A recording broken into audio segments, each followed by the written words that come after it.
এবারের জনগণের স্লোগান হচ্ছে সব দেখা শেষ, আল কোরআনের বাংলাদেশ। ঠিক কিনা জোরে বলেন। শরীরে যতদিন এক বিন্দু পরিমাণ রক্ত আছে, ন্যায়ের পক্ষে বলবো, হকের পক্ষে বলে যাব। প্রয়োজনে আবু সাইদের মতো, মীর মাহফুজুর রহমান মুগ্ধের মতো, ফাইসাল আহমেদ শান্তের মতো জীবন দিয়ে দেব, খাবো। এরপরেও ভারতীয় আধিপত্যবাদ, ভারত প্রেমের রাজনীতি বাংলার জমিনে চলতে দেওয়া হবে না। ঠিক কিনা জোরে বলো মুসলমান। যদি আমরা অতীত থেকে শিক্ষা না নেই, জালেম সরকার যেভাবে নিরহ নিরপরাধ মানুষদেরকে ঘুমাতে দেয় নাই, পরিবারের সাথে সময় কাটাতে দেয় নাই, ছেলে সন্তানদের মুখের হাসি দেখতে দেয় নাই, কোনো দোষ ছাড়াই জালেম সরকার জেলখানায় বন্দি করে রেখেছিল। ঠিক কিনা বলুন। সেখান থেকে যদি আমরা আগামী নির্বাচনের আগে শিক্ষা না নেই, আবার আমাদেরকে কাঁদা লাগবে, জুলুমের শিকার হওয়া লাগবে, চাঁদাবাজির শিকার হওয়া লাগবে, দর্শনের শিকার হওয়া লাগবে, দুর্নীতির শিকার হওয়া লাগবে। ঠিক কিনা জোরে বলো মুসলমান। সবাই কেমন আছেন? আমাদেরকে ভালো রেখেছেন কে? সুস্থ রেখেছেন কে? অসংখ্য মানুষের মধ্য থেকে যাচাই বাছাই করে মাহফিলের প্যান্ডলে বসার জন্য কবুল করেছেন কে? আসুন সেই মহান মুনিবের শাহী দরবারে লাখো কোটি শুকরিয়া আদায় করছি, নত শিরে সুজুদ পেশ করছি, শ্রদ্ধায় সিজদা অবনত হচ্ছি যে মহান আল্লাহ রব্বুল ইজ্জত ওয়াল জালাল আমাদেরকে অত্যন্ত দয়া করে, মায়া করে, মুহাব্বত করে, ভালোবেসে দুনিয়ার সমস্ত ঝামেলা থেকে আলাদা করে পৃথিবীর শ্রেষ্ঠ জায়গা কোরআনের বাগানে কোরআন ও হাদিস থেকে কিছু কথা শ্রবণ করার জন্য বসার সুযোগ করে দিলেন। সেই মহান রব্বে করিমের শাহী দরবারে আল্লাহ পাকের শেখানো ভাষায় মস্তক অবনত চিত্তে শুকর গুজার হচ্ছি। আমরা সকলেই চিৎকার দিয়ে বলে উঠছি আলহামদুলিল্লাহ। দরুদ এবং সালাম পেশ করছি আমাদের সকলের প্রাণ প্রিয় নবী, সর্বকালের সর্বযুগের সর্বশ্রেষ্ঠ মহামানব, সাইয়্যিদুল মুরসালিন, ইমামুল মুরসালিন, খাতামুন নবিয়্যিন, জনাব মুহাম্মদুর রাসূলুল্লাহ সাল্লাল্লাহু আলাইহি ওয়াসাল্লামের উপর। সম্মানিত উপস্থিতি, সম্মানিত প্রাণ প্রিয় বাবারা, যুবক আর তরুণ বন্ধুগণ, আজকে আমরা যেই বই থেকে, কোরআন থেকে আলোচনা শোনার জন্য এখানে একত্রিত হয়েছি, সেই বইয়ের নামটা কি? আওয়াজ দিয়ে বলেন তো। আল কোরআন। এই কোরআনের মধ্যে কোনো সন্দেহ আছে? কোনো ভুল আছে? কোনো সংশয় আছে? আল্লাহ রাব্বুল আলামিন বলেন, যালিকাল কিতাবু লা রাইবা ফীহি হুদাল লিল মুত্তাকিন আল্লাযীনা ইউমিনুনা বিল গায়বি ওয়া ইউকিমুনাস সালাহ ওয়া মিম্মা রাযাকনাহুম ইউনফিকুন। জোরে বলুন আল্লাহু আকবার। কোরআন এমন একটি কিতাব, যেই কিতাবের মধ্যে কোনো সন্দেহ নাই, যেই কিতাবের মধ্যে কোনো ভুল নাই। আর এই কোরআনকে মহান রব্বুল আলামিন মুত্তাকিদের জন্য পথ নির্দেশক বানিয়েছেন। সুবহানাল্লাহ পড়েন। মুত্তাকি কারা? মুত্তাকি হলো তারা যারা আল্লাহর উপর ঈমান আনে, অদৃশ্যের প্রতি ঈমান আনে, সালাত প্রতিষ্ঠা করে, আল্লাহ পাক যা দিয়েছেন তা থেকে আল্লাহর পথে ব্যয় করে খরচ করে তারাই হলো মুত্তাকি। আল্লাহ পাক মুত্তাকিদের জন্য এই কোরআনকে হেদায়েতের কিতাব বানিয়েছেন। সুবহানাল্লাহ, জোরে বলেন। আল্লাহ রাব্বুল আলামিন আমাদেরকে কেমন কোরআন দান করেছেন? লা ইয়াতিহিল বাতিলু মিন বাইনি ইয়াদাইহি ওয়ালা মিন খালফিহি তানজিলুম মিন হাকীমিন হামিদ। জোরে বলুন আল্লাহু আকবার। আল্লাহ রাব্বুল আলামিন আমাদেরকে এমন কোরআন দান করেছেন যেই কোরআনের মধ্যে কোনো ভ্রান্তি, কোনো মিথ্যা, কোনো সন্দেহ প্রবেশ করতে পারে না। এই কোরআন এমন একটি কিতাব, সামনের দিক থেকে হোক পিছন দিক থেকে হোক, কোনো দিক থেকে কোরআনের ভিতরে মিথ্যা প্রবেশ করতে পারে। কারণ এই কোরআনটা নাজিল হয়েছে প্রজ্ঞাময় মহাপ্রশংসনীয় আল্লাহর পক্ষ থেকে। জুড়ে বলেন সুবহানাল্লাহ। যুগ পাল্টেছে, শক্তিধর সাম্রাজ্য মুছে গেছে, কিন্তু কোরআন এখনো পর্যন্ত অক্ষত অটল আছে না নাই? আল্লাহ পাক এই কোরআনকে অক্ষত রেখেছেন, কারণ এই কোরআন হেফাজতের জিম্মাদারি নিয়েছেন একজন। আওয়াজ দিয়া বলেন তিনি কে? ইন্না নাহনু নাযালনা যিকরা ওয়া ইন্না লাহু লাহাফিযুন। কোরআন আল্লাহ পাক সৃষ্টি করলেন, সৃষ্টি করে এই কোরআন আবার আল্লাহ পাক হেফাজতের জিম্মাদারি নিলেন। সুবহানাল্লাহ পড়েন। এই জন্য হে পৃথিবীর মানব মণ্ডলী, কোরআনকে আঁকড়ে ধরো, পথভ্রষ্ট হবে না। কোরআনকে আঁকড়ে ধরো, বিভ্রান্ত হবে না। আর যদি কোরআনকে ছেড়ে দাও, দুনিয়াতে অপমানিত হবে, আখেরাতে তোমার জন্য কোনো মুক্তির ব্যবস্থা থাকবে না। ঠিক কিনা বলুন? ভাইরা আমার, আল্লাহ রাব্বুল আলামিন এই কোরআন আমাদেরকে কেন দিলেন? কোরআনের লক্ষ্য উদ্দেশ্য কি? কোরআন নিজেই জবাব দিচ্ছেন। আমি কোরআনের লক্ষ্য কি, উদ্দেশ্য কি, পৃথিবীর মানুষেরা তোমরা শুনে রাখো। কোরআন নিজেই জবাব দিচ্ছেন। হুয়াল্লাযী ইউরিকুম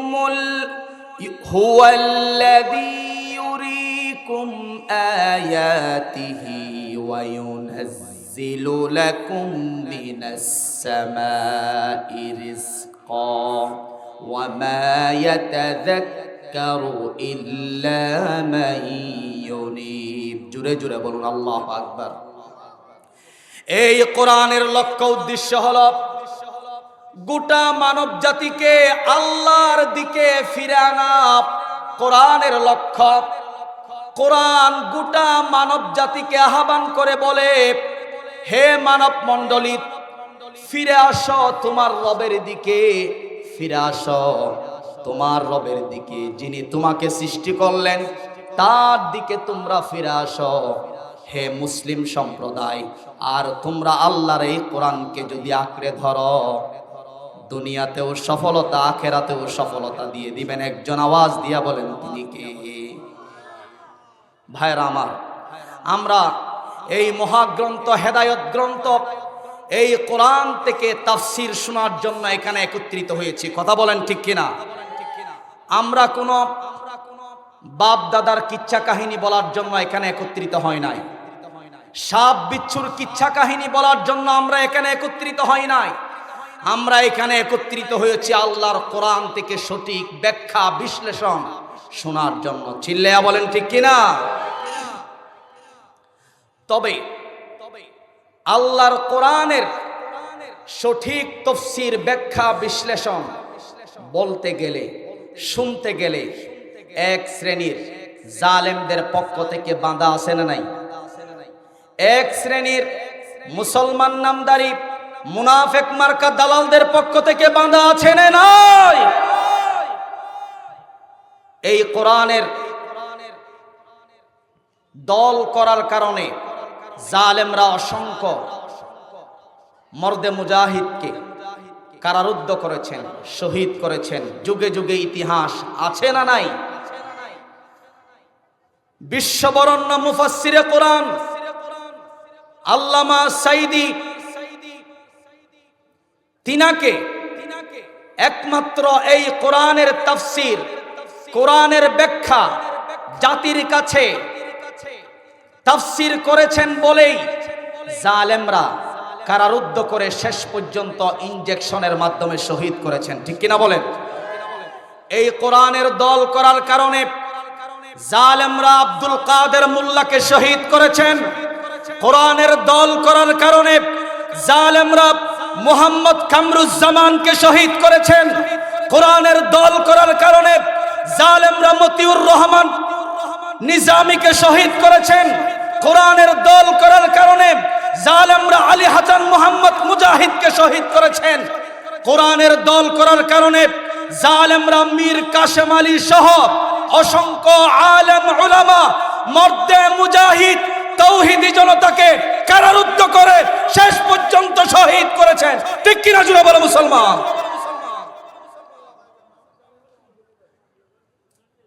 সম্মানিত যুবক আর তরুণ বন্ধুগণ, যতই বাধা আসুক না কেন কোরআনের পক্ষে থাকা লাগবে। রাজি আছেন? কারণ কোরআনের পক্ষে থাকতে গেলে, ন্যায় ইনসাফের পক্ষে থাকতে গেলে, হকের পক্ষে থাকতে গেলে হামলা আসতে পারে, মামলা হতে পারে, জেল জুলুম জরিমানা হতে পারে, ফাঁসির কাঠগড়ায় যাওয়া লাগতে পারে। এমনকি উসমান হাদির মতো যদি ন্যায়ের পক্ষে বলতে গিয়ে শাহাদত বরণ করতে হয়, তবু আমরা জীবন দেব, শহীদ হব, এর পরেও জালেমদের সামনে মাথা নত করব না। ঠিক কিনা জুড়ে বলো? সম্মানিত ভাইরা আমার, আপনাদের কি কষ্ট হচ্ছে নাকি? হকের কথা বলতে হবে। মহান রব্বুল আলামিন বলেন, ইয়া আইয়ুহাল্লাযীনা আমানু তাকুল্লাহা ওয়া কুলু কওলান সাদীদা। জোরে বলুন আল্লাহু আকবার। আল্লাহ রাব্বুল আলামিন বলছেন, হে ঈমানদারগণ, তোমরা আল্লাহকে ভয় করো এবং সত্যের পক্ষে থাকো, ন্যায়ের পক্ষে থাকো। কার ঘোষণা?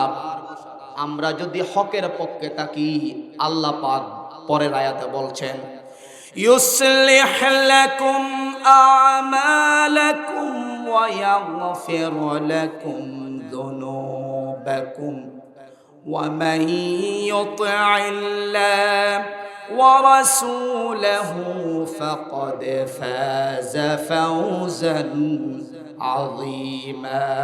জুরে জুরে বলি আল্লাহু আকবার।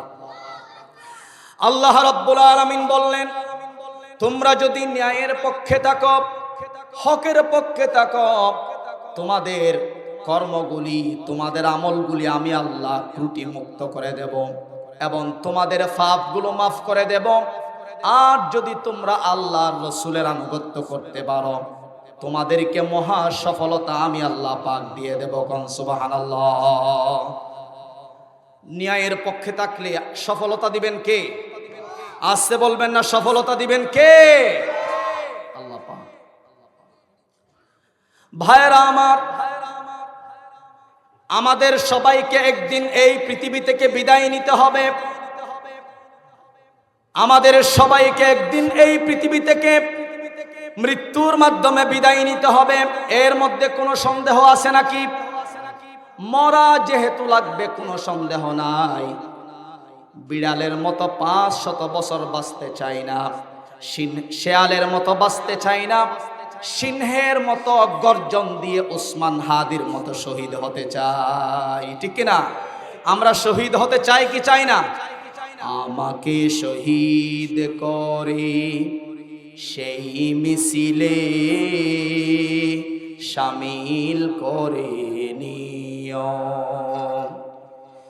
যেই মিছিলের নেতা আমির হামজা,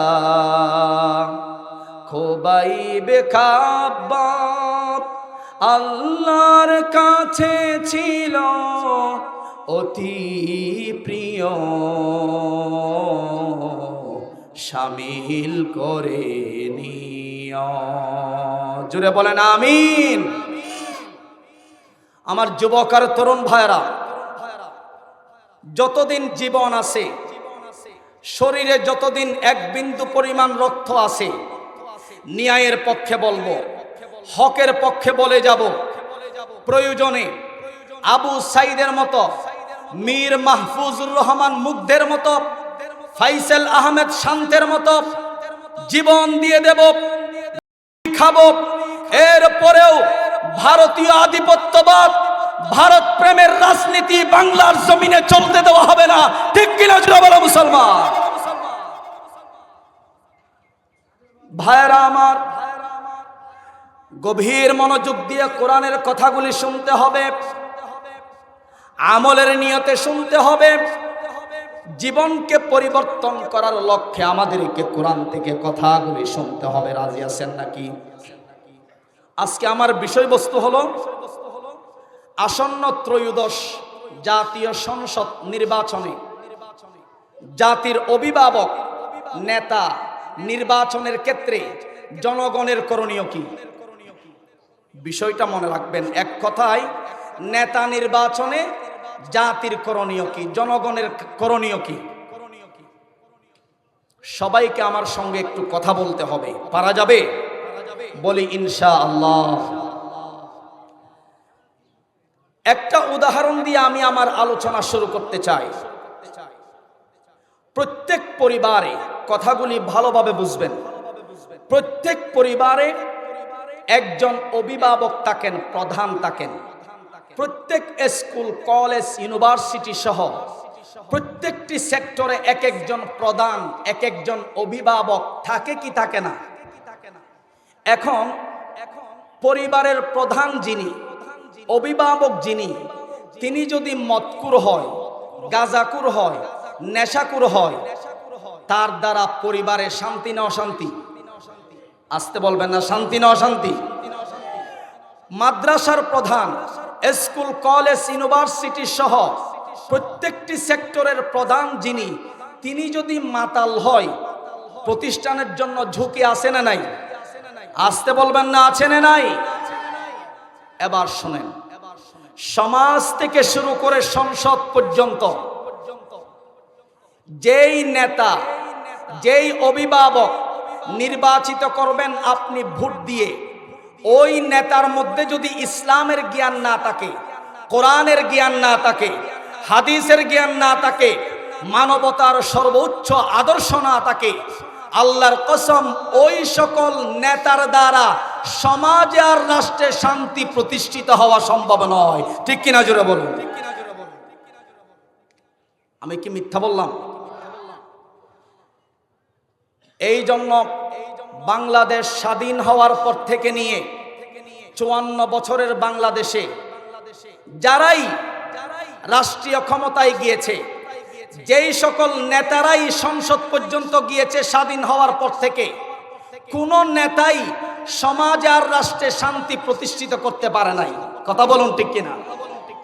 বরং কি প্রতিষ্ঠিত করেছে?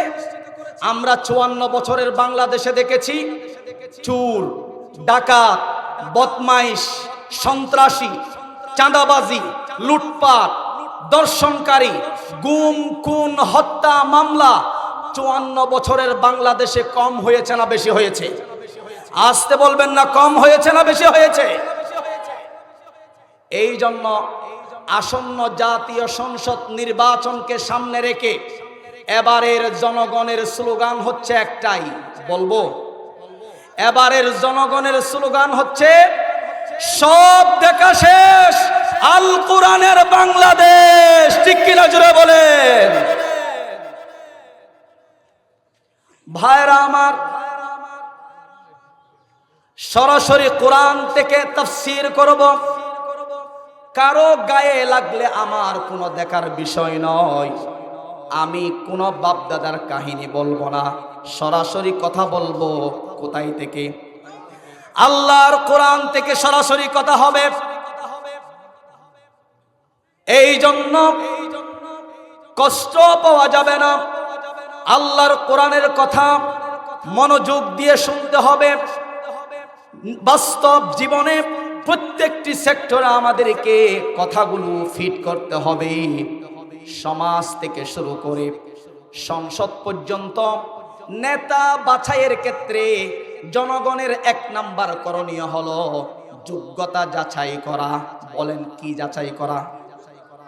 আপনি আপনার মেয়ে বিবাহ দিবেন, মেয়ে বিবাহ দেওয়ার ক্ষেত্রে আপনি খুব ভালোভাবে যাচাই বাছাই করেন।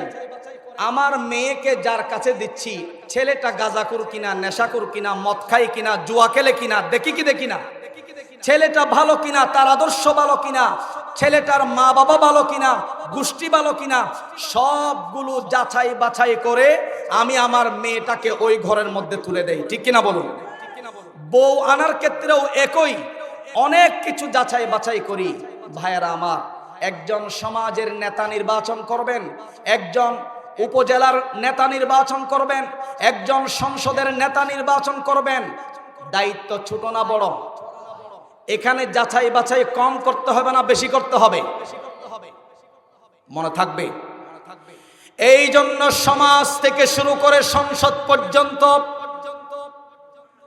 নেতা বাছাইয়ের ক্ষেত্রে জনগণের 1 নাম্বার করণীয় হলো যোগ্যতা যাচাই করতে হবে। কি যোগ্যতা? জনগণকে দেখতে হবে আমি যেই নেতাকে ভোট দেব সেই নেতার মধ্যে সততা আছে কিনা, সেই নেতার মধ্যে আমানতদারিতা আছে কিনা, সেই নেতার মধ্যে থাকতে হবে দ্বীনি ও নৈতিক চরিত্র, সেই নেতার মধ্যে থাকতে হবে ন্যায় ইনসাফ করার মানসিকতা, ন্যায় বিচার করার মানসিকতা থাকা লাগবে, সেই নেতার মধ্যে থাকা লাগবে দক্ষ ও যোগ্যতা। এই কোয়ালিটি যদি থাকে তাহলে আপনি ভোট দিতে পারবেন। ঘোষণাকার আল্লাহ রাব্বুল আলামিন কুরআনুল কারীমে বলছেন, 4 নম্বর সূরা নিসায়ের 58 নম্বর আয়াত খুলে দেখুন। আল্লাহ পাক বলছেন, ইন্নাল্লাহা ইয়া'মুরুকুম আন তুআদ্দুল আমানাতি ইলা আহলিহা। জোরে জোরে বলুন আল্লাহু আকবার। আল্লাহ রাব্বুল আলামিন বলছেন, নিশ্চয় আমানত যোগ্য লোকদের কাছে পৌঁছে দাও, যার আমানত তার কাছে আমানত পৌঁছে দাও।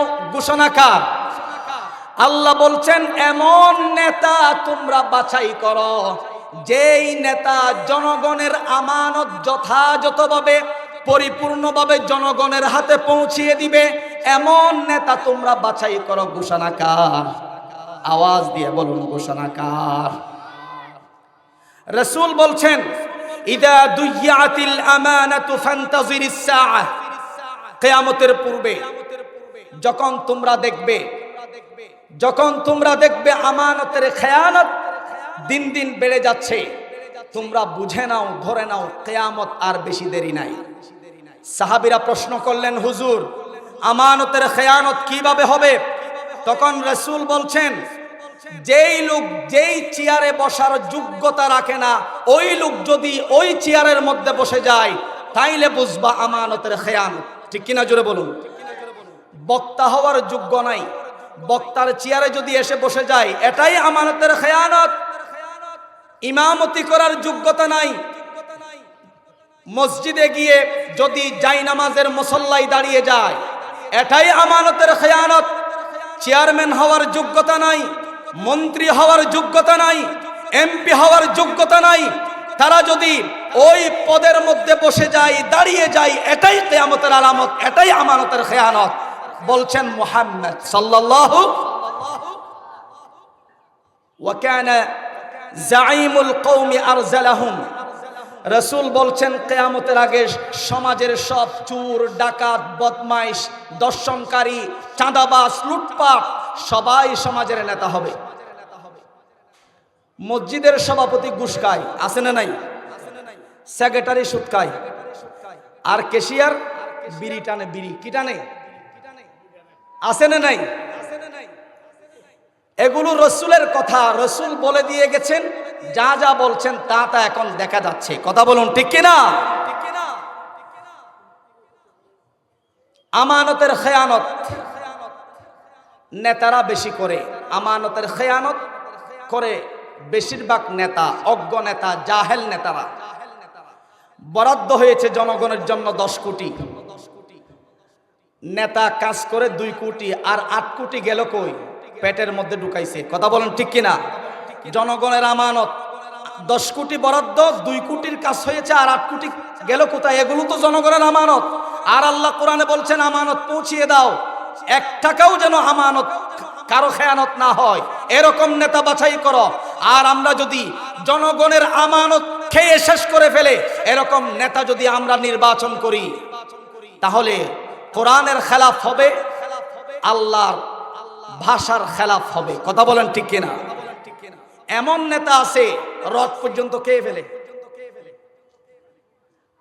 ব্রিজ কালভার্ট যেগুলো আমাদের নেতারা করে অল্প সময়ের মধ্যে ভেঙে যায়, রাস্তা ভেঙে যায়, রড দেয় না, রডের বদল দেয় বাঁশ।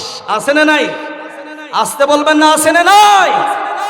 রড গেলে কই? খায়া ফেলছে নেতা। তো এরকম আমানতের খেয়ানত করে জনগণের আমানত যথাযথভাবে দেয় না, এরকম নেতা কি নির্বাচিত করা যাবে? আসতে বলবেন না, নির্বাচিত করা যাবে? ভাইরা আমার, এই জন্য খুব সাবধান। একজন মসজিদের মুয়াজ্জিন ইমাম রাখার ক্ষেত্রে আমরা অনেক যাচাই বাছাই করি, কিন্তু সমাজের নেতৃত্ব দিবে, দেশের নেতৃত্ব দিবে, ভোট দেওয়ার ক্ষেত্রে আমরা যাচাই বাছাই কম করব না, বেশি করব। বেশি যদি আমরা যাচাই বাছাই না করি তাহলে আমাদেরকে সমস্যায় কম পড়তে হবে না, বেশি পড়তে হবে। এই জন্য আসুন আমরা গানে গানে আমরা আজকের মাহফিলে বলি, দেশের জনগণ বুঝে শুনে দিও সমর্থন, দেশের জনগণ বুঝে শুনে দিও সমর্থন। ইমানি পরীক্ষা দিতে সামনে এলো নির্বাচন।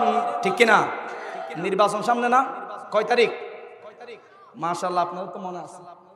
ইমানি পরীক্ষা দিতে সামনে এলো নির্বাচন, বুঝে শুনে দিও সমর্থন, দেশের জনগণ বুঝে শুনে দিও সমর্থন। 54 বছর ভোট দিলাম, মূলে কিছু পাইলা না, পাইলা শুধু নির্যাতনার, জীবনে বরে লাঞ্ছনা, জীবনে বরে লাঞ্ছনা। ঠিক কিনা বলেন? অতীত থেকে শিক্ষা নিয়ে নতুন ভাবে গড়ে জীবন, অতীত থেকে শিক্ষা নিয়ে নতুন ভাবে গড়ে জীবন, বুঝে শুনে দিও সমর্থন, দেশের জনগণ বুঝে শুনে দিও সমর্থন। কত সরকার আইলো গেল, কত দিল সান্ত্বনা, দেয়ার বেলায় কাঁচকলাটা আসলে সব বাহানা, আসলে সব বাহানা। ঠিক কিনা বলেন?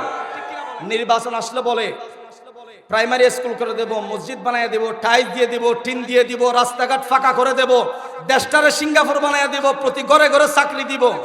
কিন্তু যখন ক্ষমতায় বসে যায় আর নেতাকে পাওয়া যায় না। কথা বলেন ঠিক কিনা? কত সরকার আইলো গেল, কত দিল সান্ত্বনা, দেয়ার বেলায় কাঁচকলাটা আসলে সব বাহানা, আসলে সব বাহানা। ওদের তালে আর পড়িস না, আইব যখন ইলেকশন, ওদের তালে আর পড়িস না, আইব যখন ইলেকশন, বুঝে শুনে দিও সমর্থন, দেশের জনগণ বুঝে শুনে দিও সমর্থন। জীবন ভরে কত নেতার তরে করলি আত্মদান, ইসলামাজি তোদের তরে করিতেছে আহ্বান, করিতেছে আহ্বান। এই ডাকে সাড়া না দিলে জিন্দাগি তোর বিসর্জন, এই ডাকে সাড়া না দিলে জিন্দাগি তোর বিসর্জন, বুঝে শুনে দিও সমর্থন, দেশের জনগণ বুঝে শুনে দিও সমর্থন। ঠিক কিনা বলেন? জীবন দিয়ে ওই ক্ষমতায় পাঠাইলি তোরা যারে, আর তারা আজি দেই না রে দাম তৌহিদি জনতারে, তৌহিদি জনতারে। তবু যদি শিক্ষা না লাও লাগবে যে আবার কান্দন, তবু যদি শিক্ষা না লাও লাগবে যে আবার কান্দন, বুঝে শুনে দিও সমর্থন, দেশের জনগণ বুঝে শুনে দিও সমর্থন। ঠিক কিনা জোরে বলেন? যদি আমরা অতীত থেকে শিক্ষা না নেই, জালেম সরকার যেভাবে নিরহ নিরপরাধ মানুষদেরকে ঘুমাতে দেয় নাই, পরিবারের সাথে সময় কাটাতে দেয় নাই, ছেলে সন্তানদের মুখের হাসি দেখতে দেয় নাই, কোনো দোষ ছাড়াই জালেম সরকার জেলখানায় বন্দি করে রেখেছিল। ঠিক কিনা বলুন? সেখান থেকে যদি আমরা আগামী নির্বাচনের আগে আগে শিক্ষা না নেই, আবার আমাদেরকে কাঁদা লাগবে, জুলুমের শিকার হওয়া লাগবে, চাঁদাবাজির শিকার হওয়া লাগবে, দর্শনের শিকার হওয়া লাগবে, দুর্নীতির শিকার হওয়া লাগবে। ঠিক কিনা জোরে বলো মুসলমান ভাইয়েরা আমার। তাহলে বলেন এগুলো হাজিরা দিতে হবে? আমার সময়ও শেষ হয়ে যাচ্ছে মনে হয়। নেতা নির্বাচনের ক্ষেত্রে আমাদের 1 নম্বর কাজ হলো নেতার চরিত্র কেমন, সৎ কিনা, আমানতদারি কিনা, বিশ্বস্ত কিনা, নেতার মধ্যে দিন আছে কিনা, নৈতিকতা আছে কিনা, ন্যায় বিচার করার মানসিকতা আছে কিনা, এই যোগ্যতাগুলো যাচাই করার দরকার আছে না নাই? মুখস্থ থাকবে? থাকবে।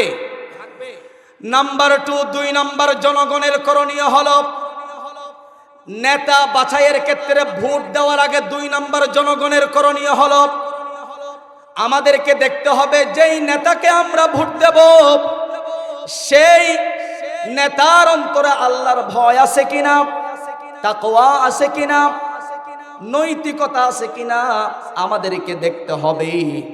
কারণ যেই নেতার অন্তরে তাকওয়া নাই, নেতার অন্তরে যদি আল্লাহর ভয় না থাকে, সে জনগণের অধিকার আল্লাহর কসম রক্ষা করবে না। ঠিক কিনা বলুন? জনগণের অধিকার রক্ষা করবে না যেই নেতার অন্তরে আল্লাহর ভয় নাই। এই জন্য আল্লাহওয়ালা, আল্লাহর ভয় আছে, নৈতিকতা আছে, এরকম নেতা বাছাই করার দরকার আছে না নাই? ভাইরা আমার, আল্লাহর ভয় থাকা লাগবে। আপনারা সবাই আওয়াজ দিয়ে বলবেন, আমার সাথে একটু কথা বলবেন। 4 খলিফা হযরতে আবু বকর, হযরতে উমর, হযরতে ওসমান, হযরতে আলী রাদিয়াল্লাহু আনহুম আজমাইন, এরা রাষ্ট্রপ্রধান ছিলেন কিনা? এরা রাষ্ট্র পরিচালনা করেছেন কিনা?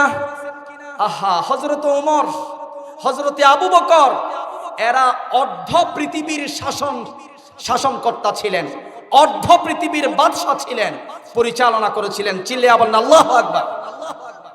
কিন্তু অর্ধ পৃথিবী পরিচালনা করতেন, এরা সাদা সিধা ভাবে চলতেন, জনগণের সাথে মিশতেন, ছোট থেকে শুরু করে বৃদ্ধ পর্যন্ত যেই হোক সবাই নেতার কাছে সমান। এখন আমাদের নেতা যেগুলো আছে, অজ্ঞ নেতা, কোরআনের জ্ঞান নাই, উজু জানে না, গোসল জানে না, নামাজ জানে না, শুদ্ধ করে সূরা ফাতিহা পড়তে জানে না, বুম মারলে আলিফ বের হয় না, আছে না নাই? সেই নেতা আসে আলেমের ভুল ধরতে, নাউজুবিল্লাহ জুড়ে বলেন। সেই নেতা গাড়ি ছাড়া চলতে পারে না, মানুষের সামনে সাধারণ মানুষের সাথে মিশে চলতে পারে না। হযরতে আবু বকর, উমর কত সুন্দরভাবে সাদা সিধা, সাদা মাকা জীবন যাপন করেছিলেন, অথচ আবু বকর অর্ধ জাহানের শাসনকর্তা, পরিচালনা করেছিলেন। আল্লাহু আকবার। ভাইরা আমার,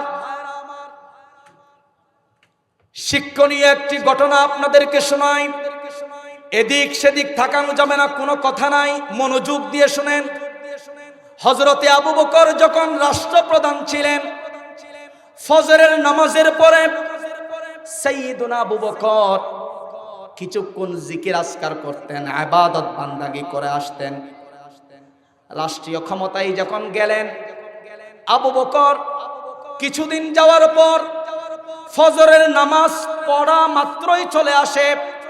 একদিন হলো, 2 দিন হলো, এভাবে 1 সপ্তাহ চলে গেল, 1 মাস চলে গেল। হযরত ওমর লক্ষ্য করলেন আবু বকর প্রতিদিন ফজরের নামাজ পড়ে কোথায় যায়? অন্যান্য দিন তো দেখি জিকির করা ছাড়া যায় না, কিন্তু এখন তো দেখতেছি ফজরের নামাজ পড়ার সাথে সাথে বের হয়ে যায়। হযরত ওমর চিন্তা করলেন আবু বকর কোথায় যায়, আমাকে একটু লক্ষ্য করতে হবে, একদিন চেক করতে হবে। তিনি লক্ষ্য করলেন আবু বকর ফজরের নামাজ পড়ে বের হলেন। পিছনে পিছনে আবু বকর যেন না দেখে সাইয়্যিদুনা ওমর রাদিয়াল্লাহু তাআলা আনহু বের হলেন। কিছু দূর যাওয়ার পর লক্ষ্য করলেন হযরত আবু বকর ছাউনি দিয়ে একটি ঘরের ভিতরে প্রবেশ করলেন। সেই ঘর ঝাড়ু দিচ্ছেন, পরিষ্কার করছেন। সেই ঘরে একজন অন্ধ মহিলা থাকে। সেই অন্ধ মহিলার জন্য আবু বকর খাবার তৈরি করে দিচ্ছেন, ওই মহিলার কাপড় চোপড় পরিষ্কার করে দিচ্ছেন। হযরত ওমর কিন্তু পাথরের আড়াল দিয়ে লক্ষ্য করছেন আবু বকরের অবস্থাগুলো। আবু বকর চলে যাওয়ার পর ওমর সেই বাড়িতে গেলেন। সেই ছাউনি দিয়া, খেজুর পাতার ছাউনি দিয়া ছোট্ট একটি ঘরের মধ্যে হযরত ওমর প্রবেশ করলেন। অন্ধ মহিলাকে প্রশ্ন করলেন, ওগো বৃদ্ধা মহিলারে, তোমার ঘরে প্রত্যেক দিন যেই লোকটা আসে সেই লোকটার ব্যাপারে তুমি জানো নাকি? সেই লোকটাকে? বৃদ্ধা মহিলা বললেন, আমি জানি না, চিনি না, আমি তো চোখে দেখি না। সে আমার কাপড় চোপড় ধুয়ে দেয়, সে আমার ঘর পরিষ্কার করে দেয়, সে আমার জন্য খাবার তৈরি করে দেয়। হযরত ওমর বলছেন, ওগো মারে, যেই লোকটা তোমার ঘরে প্রতিদিন এসে সবকিছু করে দেয়, তিনি হলেন আল্লাহর জমিনের উপরে আসমানের নিচে সর্বোত্তম গুণে গুণান্বিত একজন ব্যক্তি, অর্ধ জাহানের, অর্ধ পৃথিবীর বাদশাহ। আল্লাহু আকবার বলেন। অর্ধ পৃথিবীর বাদশাহ হযরত আবু বকর বের হলেন। একজন বৃদ্ধা মহিলা নাকে আছে, কষ্ট হচ্ছে, চোখ অন্ধ।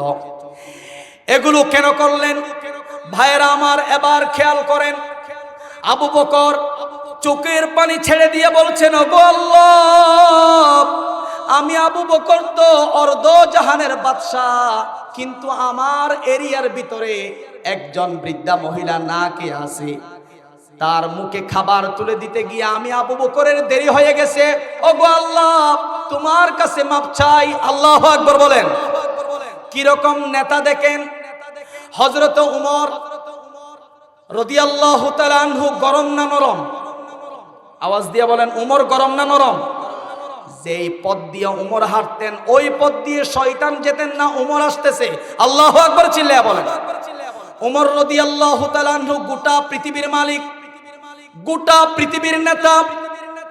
আমাদের নেতাগুলো তো ওয়ার্ডের নেতা, ফাতি নেতা থাকে, সাতি নেতা থাকে, তাদেরও কত পাওয়ার আছে না নাই? কিন্তু হযরত ওমর গোটা পৃথিবীর নেতা, গোটা পৃথিবী পরিচালনা করছেন হযরত ওমর। তার মধ্যে কোনো হিংসা নাই, বিদ্বেষ নাই, তার মধ্যে কোনো অহংকার আছে নাকি? সাদা মাখা তিনি রাষ্ট্র পরিচালনা করেছিলেন। ভাইরা আমার, প্রত্যেক দিন রাত গভীর হলে হযরত ওমর না ঘুমিয়ে ঘর থেকে বের হতেন। আহারে, আমার দেশের মধ্যে কোথায় কে না কে আছে, কে অভাবে আছে, আমাকে দেখতে হবে। যদি আমি জনগণের অবস্থা না বুঝি, কিয়ামতের দিন আল্লাহর আদালতের কাঠগড়ায় আমি ওমরকে দাঁড়াতে হবে। ঠিক কিনা বলুন? এই জন্য ওমর ঘোড়ার পিঠের উপর আরোহণ করে গভীর রজনীতে না ঘুমিয়ে ওমর চলে যায় জনগণের খোঁজখবর নেন। ওমর দেখতে পেলেন একটা মরুভূমির মধ্যে একটা তাঁবু থাকছে, তাঁবুর ভিতরে একটু একটু আলো দেখা যাচ্ছে। ওমর সেখানে গেলেন, সেখানে গিয়ে দেখলেন ছোট্ট ছোট্ট বাচ্চারা কান্নাকাটি করতেছে। গভীর রাত। ওমর বললেন, বাচ্চারা কান্নাকাটি কেন করতেছে? তখন মহিলা ডাক দিয়ে বলল, হুজুর, আমরা এই এলাকার লোক নয়, আমরা অন্য এলাকা থেকে এখানে এসেছি, মদিনায় এসেছি। আমরা তাঁবু টেকে এখানে রাত যাপন করব। আমরা এখানে এসেছি কিছুদিনের জন্য। আমরা কেন এসেছি? এই মদিনার শাসক উমরের কাছ থেকে কিছু অনুদান পাওয়ার জন্য এসেছি, কিন্তু রাত গভীর হয়ে গেছে, এই জন্য তাঁবু টেকে এখানেই রাত্রি যাপন করছি, কিন্তু খাওয়ার জন্য কিছু নাই। আমার দুইটা ছোট ছোট সন্তান না কে আছে, তাদের মুখে খাবার দিতে পারছি না। উমর লক্ষ্য করলেন চুলার উপরে একটা ডেকসির মধ্যে ওই মহিলাটা একটা চামিচ দিয়ে এভাবে নড়াচড়া করছেন। উমর জিজ্ঞাসা করলেন ডেকসির ভিতরে কি? তখন মহিলা ডাক দিয়ে বললেন, হুজুর, ডেকসির ভিতরে পানি আর পাথর। ডেকসির ভিতর কি? পানি আর পাথর। উমর বললেন, কেন পানি আর পাথর? মহিলাটা ডাক দিয়া বললেন, হুজুর, আমি আমার বাচ্চাকে সান্ত্বনা দিচ্ছি, বাবা একটু পরেই খাবার হবে, খেতে পারবে, কিন্তু ডেকসির মধ্যে কোনো কিছু নাই। বাচ্চাদেরকে সান্ত্বনা দেওয়ার জন্য আমি পানি আর পাথর এভাবে নড়াচড়া করতেছি। সঙ্গে সঙ্গে উমরের অন্তরে আল্লাহর ভয় চলে আসলো, চোখ দিয়ে পানি বেয়ে পড়ে যায়। আহারে, আমার দেশের মধ্যে আমি নেতা হয়ে একজন, আমার দেশের ভিতরে না খেয়ে আছে, বাচ্চারা না খেয়ে কান্নাকাটি করতেছে, না জানে কিয়ামতের দিন আমি উমরকে আল্লাহর কাঠগড়ায় দাঁড়াতে হয় কিনা। উমর ডাক দিয়া বললেন, ওগো মারে, একটু অপেক্ষা করো, আমি তোমার জন্য কি আনতে পারি দেখি। মহিলাটা কিন্তু এখনো চিনল না তিনি যে পুরা পৃথিবীর শাসক উমর, এটা কিন্তু এখনো বুঝতে পারে নাই। উমর রাদিয়াল্লাহু তাআলা আনহু রাষ্ট্রীয় কোষাগারে চলে গেলেন। যাওয়ার পরে যেই দায়িত্ব আছে কোষাগারের তাকে বললেন, বিশাল একটা বস্তা নাও, বস্তার ভিতরে আটা, চাল, ডাল, গম, পেঁয়াজ, রসুন, আদা, যা যা প্রয়োজন সবগুলো বস্তার ভিতরে ভরে ফেলো। বস্তার ভিতরে ভরা হলো। বস্তার মুখটা বন্ধ করে এবার গোটা পৃথিবীর বাদশা হযরত ওমর বললেন, ওগো ওগো দারওয়ান রে, তুমি এই বিশাল খাদ্যের বস্তাটা আমি ওমরের কাঁধে দিয়ে দাও। আল্লাহু আকবার। দারওয়ান ডাক দিয়ে বলল, হুজুর, আপনি তো গোটা পৃথিবীর বাদশা, আপনার কাঁধে এই আটার বস্তা কেন দেব? এটা তো বেয়াদবি হয়ে যায়। হুজুর, আমরা তো আছি আটার বস্তা জনগণের কাছে পৌঁছে দেওয়ার জন্য। তখন উমর ডাক দিয়ে বললেন, না না, কিয়ামতের দিন আল্লাহ রাব্বুল আলামিন আমাকে জিজ্ঞেস করবেন আমি নেতা ছিলাম কিনা, কি ছিলাম, এটা বলে কোনো লাভ হবে না। আল্লাহ জিজ্ঞেস করবেন তুমি যে নেতা ছিলাম তোমার জনগণ খেতে পারলো কিনা, এটা খবর নিয়েছো নাকি, এটাই জিজ্ঞেস করবেন। ঠিক কিনা জোরা বলেন। উমরের চোখ দিয়ে পানি বেয়ে যায়। উমরের কাঁধের মধ্যে আটার বস্তাটা উঠাইয়া দেওয়া হলো। এবার উমর রাদিয়াল্লাহু তাআলা আনহু ওই আটার বস্তাটা নিয়ে মহিলার তাঁবুর মধ্যে গেলেন। যাওয়ার পরে হযরত উমর নিজেই পেঁয়াজ কেটে দিলেন, আদা কেটে দিলেন, চাউল ধুয়ে দিলেন, রান্না নিজেই সহযোগিতা করলেন। আল্লাহু আকবার বলেন। এবার যখন খাবার রান্না বান্না হয়ে যায়, মহিলাকে বললেন, ওগো আল্লাহর বান্দি মহিলা, তুমি খাবার খাওয়াবার পেট ভরে। তার যে দুইজন বাচ্চা ছিল, দুই বাচ্চাকে হযরত ওমর রানের মধ্যে নিলেন। রানের মধ্যে নিয়ে হযরত ওমর নিজেই বাচ্চাদেরকে খানা খাওয়াচ্ছে। সুবহানাল্লাহ। এবং হযরত ওমর আসার সময় বললেন, ওগো মহিলা, তুমি আগামীকাল রাষ্ট্রীয় কোষাগারে যাবে। ওই মহিলা যখন সকাল হলো রাষ্ট্রীয় কোষাগারে গেলেন, দরবারে গেলেন। যাওয়ার পরে ওই মহিলা লক্ষ্য করলেন যেই লোকটা গত রাতে এত সেবা যত্ন করেছেন তিনি তো রাষ্ট্রের খলিফা, রাষ্ট্রের পরিচালক। সুবহানাল্লাহ। ওই মহিলাটা আশ্চর্যান্বিত হয়ে গেলেন, বললেন, খলিফাতুল মুসলিমিন হযরত ওমর, আপনি আল্লাহর ওয়াস্তে আমাকে মাফ করবেন, আমি বিয়াদবি করে ফেলেছি।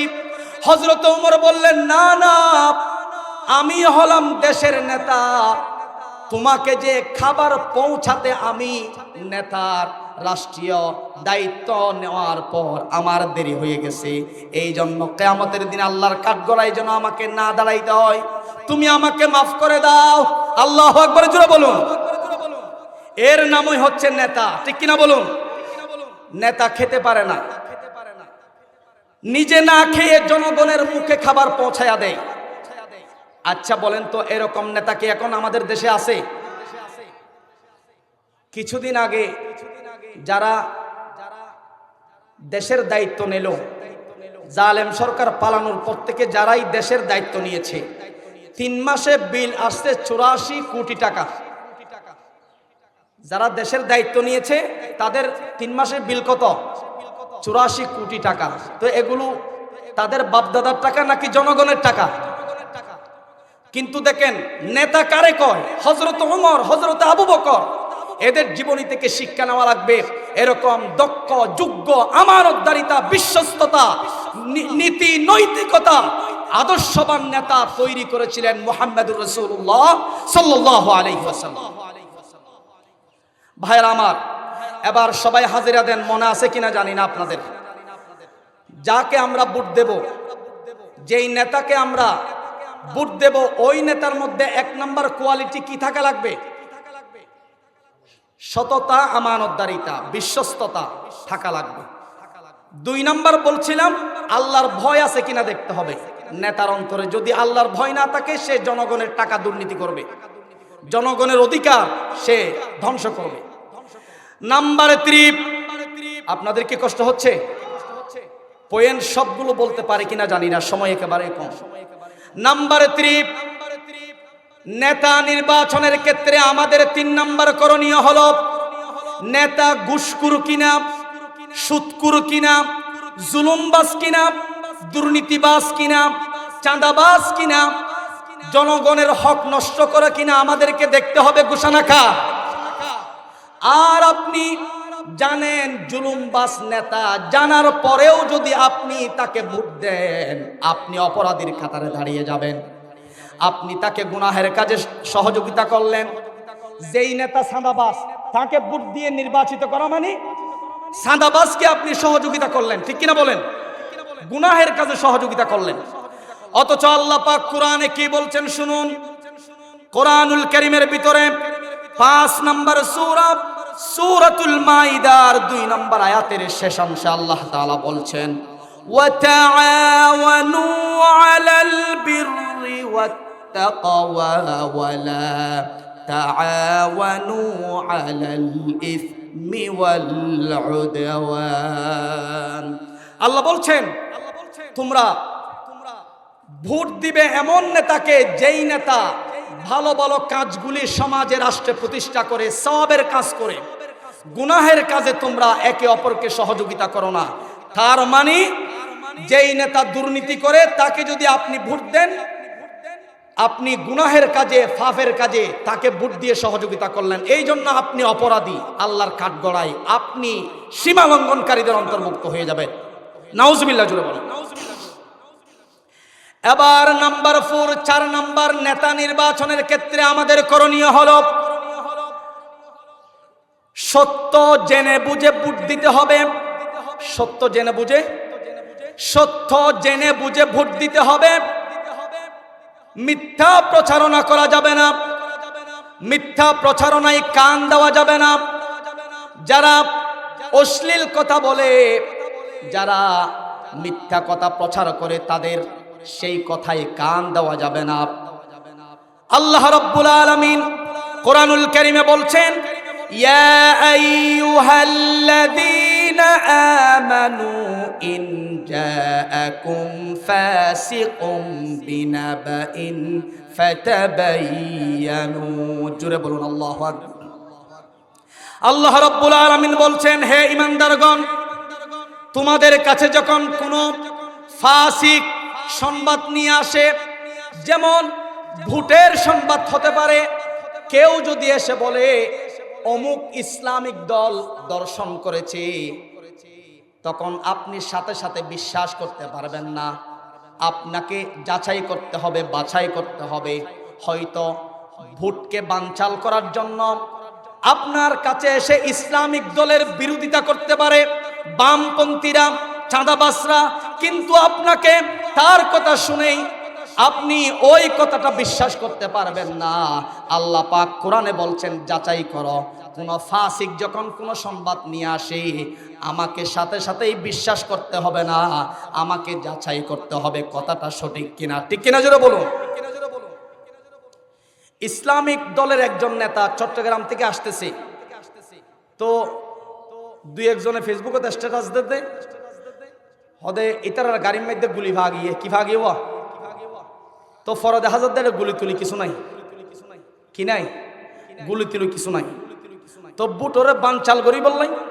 আবার আরেকখানে স্ট্যাটাস দেখিলাম যে ফেসবুকত, ইসলামিক দলের আই নাম নহর ইসলামিক দল বহুত আছে দেশত বাজি, জামাতে ইসলাম আছে, সরমুনাই আছে, হেফাজত আছে, বহুত আছে, হনিকের নাম নহর। ইসলামিক দলের একজন নেতারা তার মধ্যে সুলফ হলো যে পিস্তল দোয়ানোর মধ্যে বেছে 150 200 উন তুলি দিয়ে গুরাফলের পিস্তল তুলে দিয়ে হতে স ইসলামিক দল তার মধ্যে পিস্তল ভাগি নাউজুবিল্লাহ।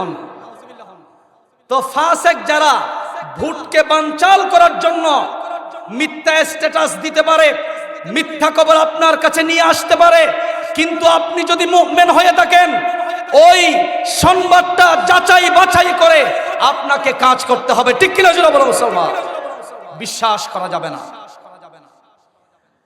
এবার 5 নাম্বার আমাদের করণীয় হলো, আমরা যাকে ভোট দেব, ভোট দেওয়াটাই হলো একটা সাক্ষী। বলেন ভোট দেওয়া কি কি সাক্ষী? আপনি যেই নেতাকে ভোট দিলেন, ভোট দেওয়া মানে সাক্ষ্য দিয়ে আপনি জানিয়ে দিলেন এই নেতাটা নেতৃত্ব দেওয়ার যোগ্যতা রাখে। আল্লাহ পাক বলছেন, ওয়ালা তাকতুমুশ শাহাদা, তোমরা সাক্ষ্য গোপন রেখো না। আপনি জানেন নেতা চাঁদাবাজ, নেতা জুলুমবাজ, মানুষের জমি দখল করে, দোকানপাট দখল করে, হামলা চালাই, মামলা চালাই, সব আপনি জানেন।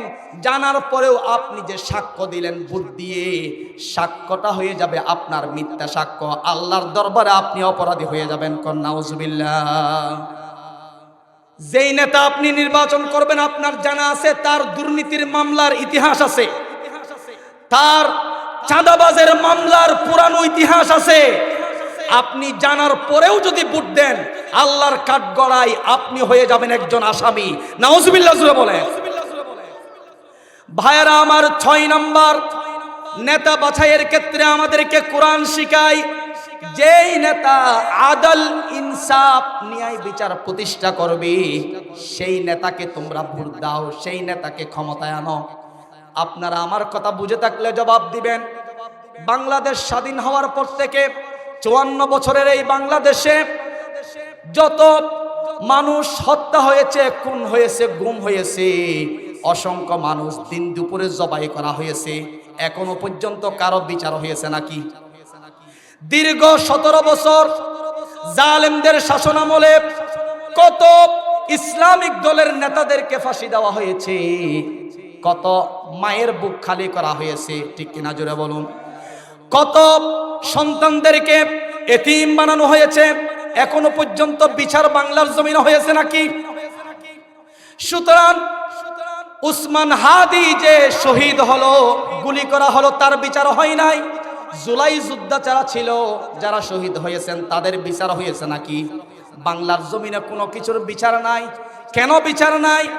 যেই বিচার করে যেই শাসক, তাকে যদি দোষ যারা করে সেই পক্ষ যদি বিশাল একটা টাকার বান্ডিল ধরায়া দেয়, যে বিচারটা ঘুরাইয়া দাও, সে টাকার বান্ডিলকে দুর্নীতি করে বিচারটা ঘুরাইয়া দেয়, আছে না নাই? এই জন্য আল্লাহ রাব্বুল আলামিন কোরআনে বলছেন, যার মধ্যে ন্যায় বিচার করার মন মানসিকতা আছে, এমন নেতাকে তোমরা ভোট দাও। ঘোষণাকার, ঘোষণাকার। আর 7 নাম্বার হলো, নেতা নির্বাচনের আগে এবং পরে আল্লাহর কাছে দোয়া করতে হবে। কি দোয়া রাসূল শিখালেন? সবাই আমার সঙ্গে পড়ুন, আল্লাহুম্মা হাউইল আলাইনা খিয়ারনা ওয়ালা তুওয়াল্লি আলাইনা শিরারনা। হয়তো আরবিটা মুখস্থ না থাকতে পারে। রাসূল বলছেন, নেতা নির্বাচনের আগে আল্লাহর কাছে দোয়া করো, আগেও করতে হবে পরেও করতে হবে।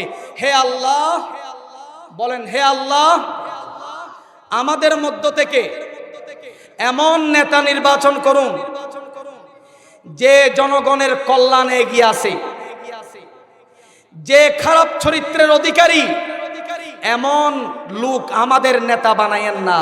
রাসূল শিখালেন এই দোয়াটা নেতা নির্বাচনের আগে পরে, এই দোয়াটা আমাদেরকে করতে হবে।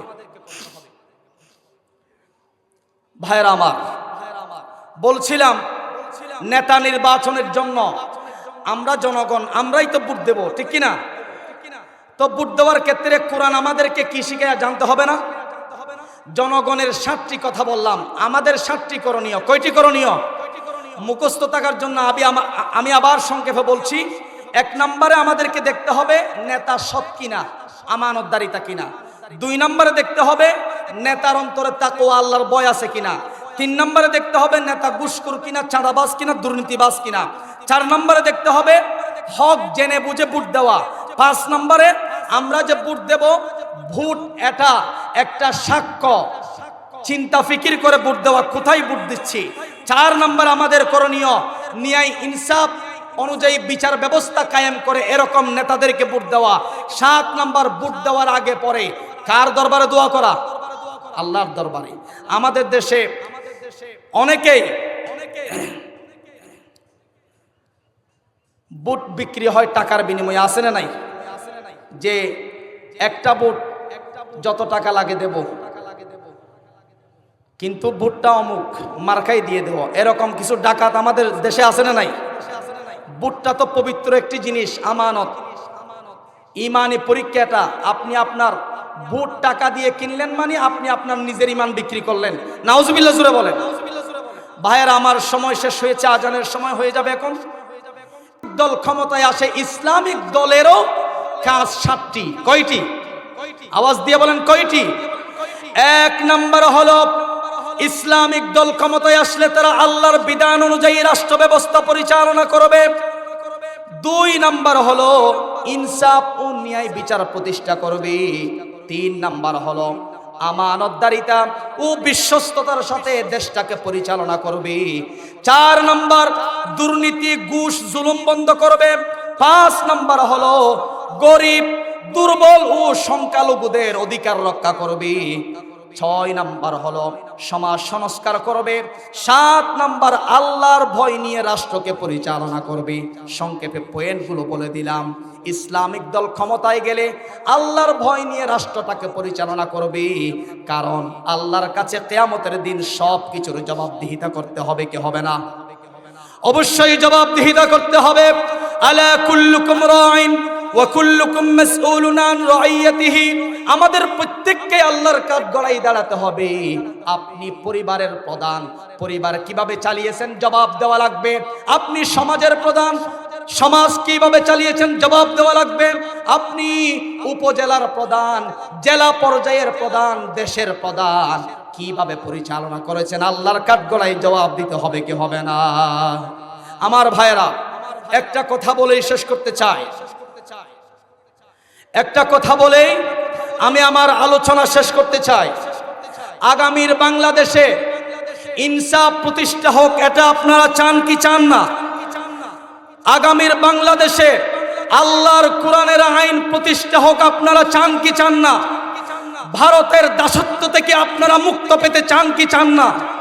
যদি আপনারা আল্লাহর জমিনে আল্লাহর কোরআনের আইন প্রতিষ্ঠা হোক এটা চান, উসমান হাদির মতো যদি আমাদেরকে শহীদ হতে হয়, গুলি খাওয়া লাগে, জীবন দেওয়া লাগে, প্রয়োজনে জীবন দেব, গুলি খাবো, শহীদ হব, এর পরেও আল্লাহর জমিনে আল্লাহর কোরআনের আইন প্রতিষ্ঠা করে ছাড়বো।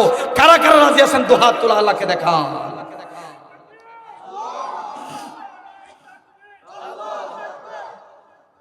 ভাইরা আমার, আমি স্লোগান দেব, আপনারা, আমি যখন বলবো আপনারা বলবেন লিল্লাহি তাকবীর, আপনারা বলবেন আল্লাহু আকবার। আল কোরআনের আলো, আপনারা বলবেন সংসদে জ্বালো। গরম মধ্যে বহুত দিন জ্বালাইন বাজি, এবার সংসদে জ্বালা ভরিব।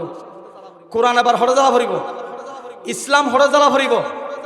গরত তো বহুত দিন জ্বালাইন, এবার সংসদে জ্বালন। দেশ হইলেও চান না, ঠিক কিনা?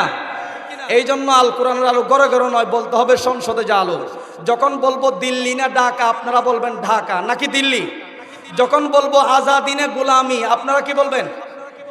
লিল্লাহি তাকবীর। আল কোরআনের আলো, আল হাদিসের আলো, দিল্লি না ঢাকা, দিল্লি না ঢাকা, গোলামি নে আজাদি, নারায়ে তাকবীর। ওয়া আখিরু দাওয়ানা আলহামদুলিল্লাহি রাব্বিল আলামিন। আসসালামু আলাইকুম ওয়া রাহমাতুল্লাহ।